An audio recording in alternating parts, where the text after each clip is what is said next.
বর্তমানে ঢালিউডের upcoming cinema লিস্টে অসংখ্য সিনেমা রয়েছে যেগুলো নিয়ে আগামী দিনগুলোতে কথা বলা হবে, কিন্তু আজকের ভিডিওতে আমরা জানবো ঢালিউডের আপকামিং বহুল প্রতীক্ষিত কয়েকটি সেরা সিনেমার সিকুয়েল নিয়ে, অর্থাৎ যেই সিনেমাগুলোর প্রথম পার্ট রিলিজ হয়ে গিয়েছে এবং সেকেন্ড পার্ট রিলিজ হওয়ার অপেক্ষায় রয়েছে। সো আজকের ভিডিও অনেক বেশি ইন্টারেস্টিং হবে, তাই শেষ পর্যন্ত অবশ্যই দেখবেন। ভিডিও শুরু করার আগে ভিডিওতে লাইক আর চ্যানেলটা সাবস্ক্রাইব করে রাখুন। তো চলুন ভিডিও শুরু করি। প্রথম নম্বরে রয়েছে তাণ্ডব 2। ডিরেক্টর রায়হান রাফি পরিচালিত এবং মেগাস্টার শাকিব খান অভিনীত তাণ্ডব পার্ট 1 রিলিজ করা হয়েছিল 2025 সালের কোরবানির ঈদে, এবং এই সিনেমাটা সাকিবিয়ান সহ নিউট্রাল অডিয়েন্সরা অনেক বেশি পছন্দ করেছিল। সিনেমাটার মধ্যে আমরা মিখাইলকে দেখতে পাই, সে স্বাধীন সেজে স্বাধীনের সাথে হওয়া অন্যায়ের প্রতিশোধ নেয়। তাছাড়া মিখাইল কিভাবে কারাগার থেকে বা আয়রন সেল থেকে পালিয়ে যায় সেই ব্যাপারটাও এই সিনেমার মধ্যে দেখানো হয়, এবং সিনেমার শেষের দিকে মিখাইলের আসল পরিচয় রিভিল করা হয়। আর আমরা জানতে পারি মিখাইল আসলে একজন মোস্ট ওয়ান্টেড ক্রিমিনাল। শুধু ক্রিমিনাল নয়, মিখাইল আসলে একজন অনেক বড় গ্যাংস্টার। সর্বশেষ সিনেমার এন্ড ক্রেডিট সিনে আমরা মিখাইলকে স্টাইলিশ লুকে দুবাই দেখতে পাই।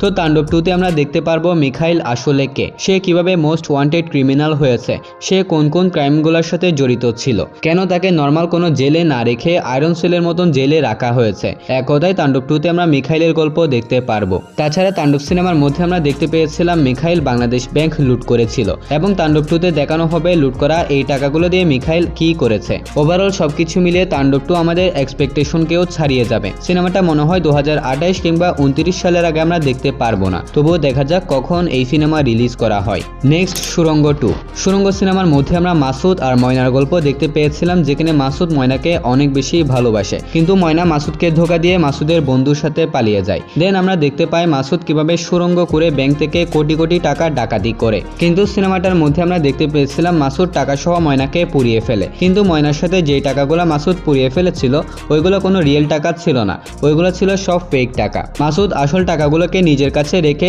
আস্তে আস্তে নিজের একটা ক্রাইম আম্পায়ার দাঁড় করাবে। সে আরো অনেক বেশি সুড়ঙ্গ করে বিভিন্ন ব্যাংক ডাকাতি করবে, যার ফলস্বরূপ সে আস্তে আস্তে হয়ে উঠবে একজন ভয়ঙ্কর গ্যাংস্টার। এবং মাসুদকে আমরা এজ এ গ্যাংস্টার রোলে তাণ্ডব সিনেমার মধ্যে একটা এক্সটেন্ডেড ক্যামিওতে দেখতে পেয়েছিলাম। তো সুড়ঙ্গ 2 এর মধ্যে আমরা দেখতে পারবো ময়নাকে পুড়িয়ে ফেলার পর মাসুদ কিভাবে আরো ব্যাংক ডাকাতি করে নিজের আম্পায়ার তৈরি করবে, সাথে মাসুদ কিভাবে আস্তে আস্তে একজন ভয়ঙ্কর গ্যাংস্টার হয়ে উঠবে সেই যাত্রা সুড়ঙ্গ 2 তে দেখানো হবে। সিনেমাটা মুক্তি পাওয়ার সম্ভাবনা রয়েছে 2027 সালে। নেক্সট রাক্ষস 2। ডিরেক্টর মেহেদী হাসান পরিচালিত এবং সিয়াম আহমেদ অভিনীত রাক্ষস পার্ট 1 আমরা সিয়াম আহমেদকে একটি বড়লোক পরিবার থেকে বিলং করতে দেখতে পাই, আর সিনেমাটার মধ্যে সিয়াম আহমেদের নাম ছিল রুশো। সিনেমাটার মধ্যে রুশোকে একজন প্রফেসর হিসেবে প্রেজেন্ট করা হয়েছে, এবং তারই একজন স্টুডেন্ট অর্থাৎ নায়িকা রুশোকে পছন্দ করতে শুরু করে, কিন্তু যারা সিনেমাটা দেখেছেন তারা জানেন আসলে নায়িকা রুশোকে পছন্দ করছিল না, সে আসলে রুশোকে চিট করছিল। দেন অনেকগুলা কাহিনী, অনেকগুলা ভিলেন এবং দুর্দান্ত অ্যাকশনের সাথে চমৎকার ড্রামা সিনেমাটায় প্রেজেন্ট করা হয়েছে। সর্বশেষ নায়ক আর নায়িকার মধ্যে হওয়া সব ঝামেলা মিটমাট করে তাদেরকে আমরা এক হতে দেখতে পাই। এরপর তাদের একটা বাচ্চাও হয়, সবকিছু ঠিকঠাক চলছিল। এরই সাথে সিনেমাটার এন্ড ক্রেডিট সিনে রুশোর ভাই নিশোকে রিভিল করা হয়। তারা সিনেমাটার অ্যাকর্ডিং আপন ভাই এবং যমজ ভাই হলেও তাদের মধ্যে একটা ঝামেলা রয়েছে, কিন্তু তাদের এই ঝামেলা কেন হয়েছে, কেন তারা আপন ভাই হওয়ার সত্ত্বেও একজন অন্যজনকে মেরে ফেলতে চায়, এই সমস্ত প্রশ্নের উত্তর রাক্ষস পার্ট 2 তে প্রেজেন্ট করা হবে, যেখানে আমরা রুশো ভার্সেস নিশোর কনফ্লিক্ট দেখতে পারবো।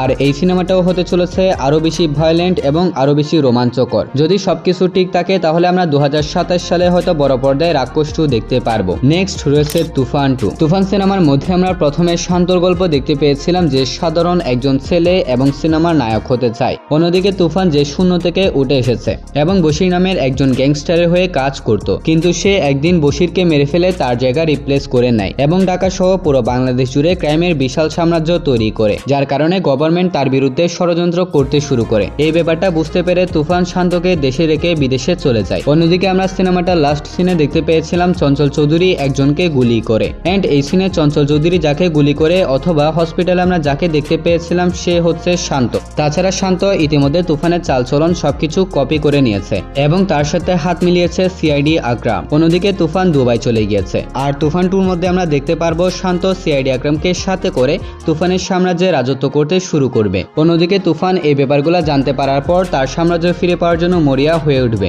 সর্বশেষ তুফান 2 এর গল্পে শান্ত এন্ড সিআইডি আকরাম ভার্সেস তুফানের মধ্যে একটা কনফ্লিক্ট দেখানো হবে। এরই সাথে এগিয়ে যাবে তুফান 2 এর গল্প। সিনেমাটা লাস্ট সিনে হয়তো শান্ত অথবা তুফান দুইজনের মধ্য থেকে একজনকে মেরে ফেলা হবে। তো সিনেমাটা রিলিজ হওয়ার ব্যাপক সম্ভাবনা রয়েছে 2027 সালে। Next Prince 2। এবছর রোজার ঈদে মুক্তি পেয়েছিল Prince once upon A time in Dhaka নামের মেগাস্টার শাকিব খানের একটা সিনেমা, যেটা বক্স অফিসের মধ্যে বা অডিয়েন্স রিভিউতে ভালো কিছু করতে পারেনি। কিন্তু সিনেমাটার এন্ড ক্রেডিট সিনের মধ্যে হিন্টস দেওয়া হয়েছে ভবিষ্যতে প্রিন্স 2 আসবে। তো প্রিন্স সিনেমার মধ্যে আমরা দেখতে পেয়েছিলাম ইব্রাহিম একজন সাধারণ লোকাল গুন্ডা ছিল, কিন্তু একদিন পরিস্থিতিবশত আফগানি পাঠানকে সে রক্ষা করে এবং আফগানি পাঠান তার নাম রাখে প্রিন্স। প্রিন্স যখন আস্তে আস্তে নিজের একটা অবস্থান তৈরি করতে শুরু করে তখন সে বলে সে আফগানি পাঠানের হয়ে আর কাজ করবে না, সে নিজের মতো করে কাজ করবে। এরপর আফগানি পাঠান এবং প্রিন্সের মধ্যে সম্পর্ক খারাপ হয়ে যায়, তারা একজন অন্যজনের শত্রু হয়ে যায়। এরই সাথে এগিয়ে যায় প্রিন্স সিনেমার গল্প। কিন্তু সিনেমার শেষ সিনে আমরা দেখতে পাই প্রিন্সকে মেরে ফেলার চেষ্টা করা হয়, কিন্তু প্রিন্স শেষ পর্যন্ত মরে না, সে বেঁচে যায়।